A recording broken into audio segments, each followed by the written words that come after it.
পর্যটন নগরী কক্সবাজারে রাখাইন সম্প্রদায়ের সদস্যরা উদযাপন করছেন জলকেলি উৎসব। জমকালো এই উৎসবকে ঘিরে বর্ণিল রূপে সেজেছে রাখাইন পল্লীগুলো। ঐতিহ্যবাহী এই আয়োজনে রাখাইন সম্প্রদায়ের সদস্যরা একে অপরের গায়ে পানি ছিটিয়ে পরিশুদ্ধ করে বরণ করে নিচ্ছেন নতুন বছরকে। রয়েছে নানা সাংস্কৃতিক আয়োজনও। কক্সবাজার প্রতিনিধি নেসার আহমেদের তথ্যচিত্রে ডেস্ক রিপোর্ট।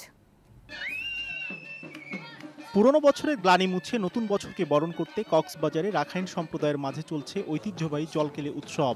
রাখাইন বর্ষ 1380-কে বিদায় জানিয়ে নতুন বর্ষ 1381-কে বরণ করতে রাখাইন সম্প্রদায়ের এই উৎসব, যেটিকে তাদের ভাষায় বলা হয় সাংরেং পোয়ে। জলকেলি উৎসবকে ঘিরে রাখাইন পল্লীগুলোতে রয়েছে নানা আয়োজন।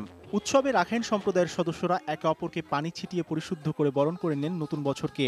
সাংস্কৃতিক নানা অনুষ্ঠান, গান আর নাচে মেতে ওঠেন তরুণ তরুণীরা। নতুন বছরকে স্বাগতম করে আমাদের এই অনুষ্ঠানটি। গত বছরের সব যেগুলো অপূর্ণ কাজ এগুলো মুছে দিয়ে পানি খেলার মাধ্যমে নতুন বছরে পা দিই। রাখাইনরা বিশ্বাস করেন এই পানিতে ধুয়ে যাবে বিগত বছরের সকল ব্যর্থতা, গ্লানি ও অপূর্ণতা। নব উদ্যমে শুরু হবে নতুন বছর।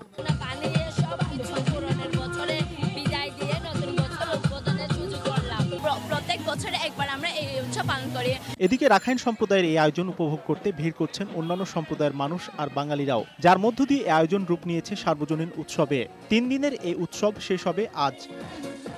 ডেস্ক রিপোর্ট, বৈশাখী সংবাদ।